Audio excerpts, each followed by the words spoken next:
So you're saying there's a chance. Clayton Kershaw pitches a bullpen session. USC lands a top 30 football recruit. And the good news is Justin Herbert's right foot is still attached. The bad news is there's still 15 regular season football games left for the Chargers. Good morning. I'm James. This is your daily dose of sports and snark for the greatest sports city in the world, Los Angeles. This is the faithful Angelenos Morning Report. It is September 19th, 2024. Welcome back to the Sanctum Sanctorum of LA Sports. By the time you see this clip, I'm going to be at the airport waiting to fly north for work. Sucks for me. But we will be talking LA Sports, which doesn't suck for us if you like being in the know about LA Sports. Click to clack the like button. Click to clack the subscribe button. There's a notification bell. Hit that. It'll let you know when we drop new content. Sharing is caring. Let people know we exist. And by all means, comment. Now, before we go through the news and notes, look at the scoreboard. Dodgers 8, Miami 4. Shohei Ohtani steals his 49th base of the year in his pursuit of becoming baseball's first 50-50 guy. Landon Knack pitches 5 shutout innings. Tommy Edman, Will Smith hit home runs. Portland 4, Galaxy 2. Gabriel Peck and Joseph Paintsill score, but the Galaxy backline totally stunk up the joint. LAFC 1, Austin 1. David Martinez scores to tie the match, but LAFC hasn't won in 4 matches. Meanwhile, today, the Dodgers are at Miami at 140. Jack Flaherty is 12-7 with a 3.04 ERA. Edward Cabrera, 4-7, 4.55 ERA. The Sparks are at Minnesota at 5 tonight. Tonight, our long nightmare will finally be over. No more Sparks basketball. No more Sparks basketball. Praise God Almighty. No more Sparks basketball. Now let's get to the news. Have you been feeling a little desperate? Seeking anyone with a pulse to pitch a baseball in a Dodger jersey? If the Dodgers rotation were a series of Tinder profiles, there would be a lot of swiping left. And that would also include not just your opinion, whether or not you think is the type of person you would only try to attract at last call. The Dodgers brass feels the same way. They are swiping left on pitchers for the Dodgers. And we're going to get to the latest swipe left in a minute, but there is a potential swipe right that popped up yesterday in Miami. Clayton Kershaw tried out his injured big toe with a bullpen sesh. It wasn't just a kick it around kind of thing either. He threw a minimum of 80 pitches. Now, Dave Roberts previously had said it was unlikely Kershaw would make it back before the end of the season. The fact that Kershaw was able to throw so many pitches, maybe Roberts was a little hasty? I mean, hell, if Roberts actually paid lip service to the idea of Shohei Ohtani pitching, he ought to be absolutely orgasmic about Kershaw. Now, Kershaw later told the LA Daily News, quote, "There's no miracle insole or shoe that will heal it, but there are some things that will help. And between that and time, I think there's a shot for sure," unquote. So now let's get to the rejected list. Gavin Stone hasn't even picked up a baseball, let alone thrown one, since he reported shoulder soreness in August. Roberts told the Scribes that he has about as much of a shot as Tyler Glasnow returning. Or, in technical terms, hell no. Hell no. Now, Ohtani, being an elite athlete and an apex predator on the field, admits the idea of pitching is something he will talk about with Team Brass, but added, quote, "I'm not sure." Moreover, the Dodgers finally admitted reality always wins, and they sent Bobby Miller down to AAA to, I don't know, stop sucking.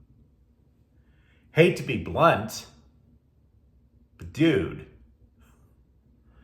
Moreover, if you are wondering why the Dodgers aren't considering an emergency signing like Trevor Bauer or Julio Urias, well, I can't speak for Bauer, But the LA Times did acquire a video clip of what Julio Urias allegedly did when he was arrested in a domestic violence case after an LAFC match last year. I saw the clip. And honestly, I don't want to say allegedly, but I also don't want to get sued even more. So even now, I'll be responsible and say allegedly. The clip shows a person who appears to be Urias chasing down a woman who is allegedly Urias' wife, pinning that woman to a chain link fence and throwing a punch. Now, the primary reason I say that the video appears to show Urias is because all the faces on the clips were intentionally blurred by the authorities. There's apparently a privacy policy in place. The video does not show if the punch made contact with the woman. Meanwhile, I got to keep things as real as possible. Longtime viewers know I'm a Galaxy fan, and man, there's a lot of trash talk online between Galaxy and LAFC supporters. But a guy wearing a black Carlos Vela jersey chased down Urias and restrained him. So, El Tráfico trash talk aside, I respect that. Absolutely.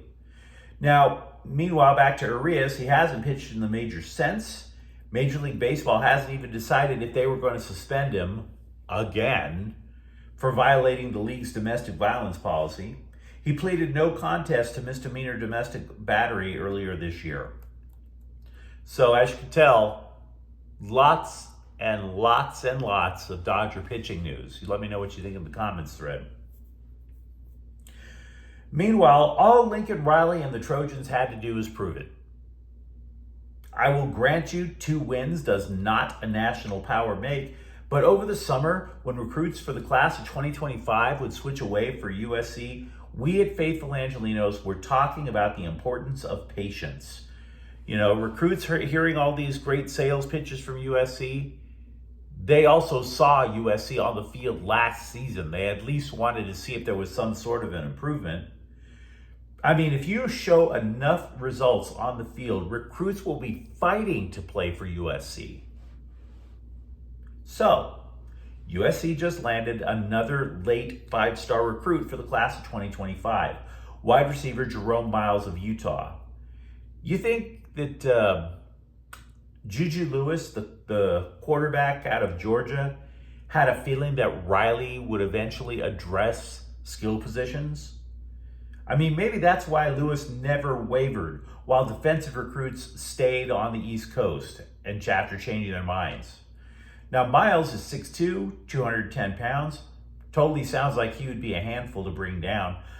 People who follow recruiting believe this is actually going to be a game changer for SC. It pushes the Trojans closer to a top 10 recruiting class. They already thought they were a top 10 recruiting destination, but if you recall, they were rug pulled in June. 3 top 50 prospects left. So credit to Riley, credit to USC for sticking to their guns. Since August started, the Trojans have added 4 4-star recruits and now Miles. Said one analyst, quote, Miles is one of the top receivers in the country and has a ton of upside. He has a rare combination of size, speed, and body control that reminds us a bit of former Washington All-American Rome Odunze, unquote. Justin Herbert did not practice with the Chargers on Wednesday, which we can presume is due to the limp from a right ankle injury suffered during the Charlotte victory or Carolina victory, whatever. To repeat, the same limb, it's the right ankle. It is the same limb as the right foot he was limping on during training camp. And oh yeah, not to go too medical term on you, but the foot bone is connected to the ankle bone. So, to repeat, it's the same limb. To also repeat, because people were telling me, oh, there's nothing to worry about with Justin Herbert, I was telling you guys, the Chargers would have to treat Herbert's right foot and ankle like it was a Fabergé egg. To be clear, Jim Harbaugh doesn't appear to be sweating it much for Sunday's game in Pittsburgh, and that's fine. But the point remains, Herbert's lower right limb is going to be a year-long issue. Now, Harbaugh did not say Herbert will start on Sunday. He wasn't definite about it. So obviously, if Herbert doesn't, you're looking at Easton Stick. Taylor Heineke has been an emergency third-string quarterback so far all year. But Harbaugh said considering if Stick is going to start means, quote, we're going to be way over the legal limit of what ifs, unquote. So what does that mean in human terms? He's starting Herbert. I think we have to be honest with ourselves. There's very little wiggle room that Harbaugh's giving. He's starting Herbert.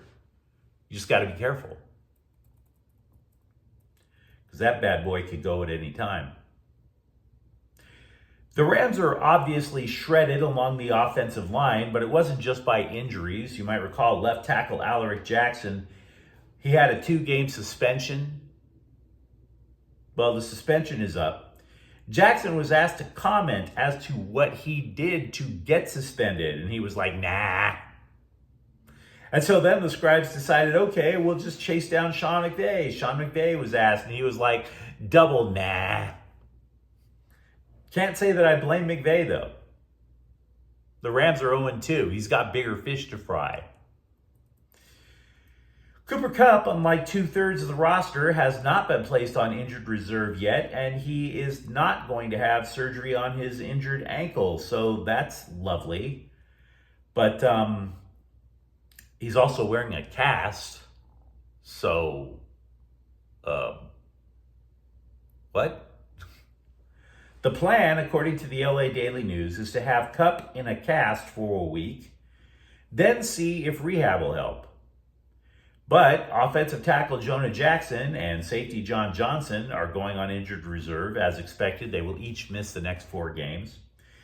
To replace Jonah Jackson, Logan Bruss will get his first start in the NFL at left guard, and that's nice to see. If you recall, he was the top Rams draft pick a couple of seasons ago, spent his entire rookie year on injured reserve, and then was demoted to practice squad last year. So he really had to claw his way back. The Rams also added receiver Quinton Cephas, who previously played for Detroit. Angel City FC has hired Matt Wade as an assistant general manager. Will it make a difference? Damned if I know. I've only seen a few Angel City games. I know my limits on what I know. I'm not going to claim I know women's soccer. But you let me know what you think in the comments thread. Are you even remotely confident in the Dodgers pitching staff for the playoffs? Where do you see the Trojans recruiting class? And if you enjoy the content, don't forget to subscribe to Faithful Angelenos. We're talking LA sports every single day here. Thank you for watching. I'm James. We'll be back tomorrow. Faithful Angelenos is a Kia and Corte El Queso production. Take care.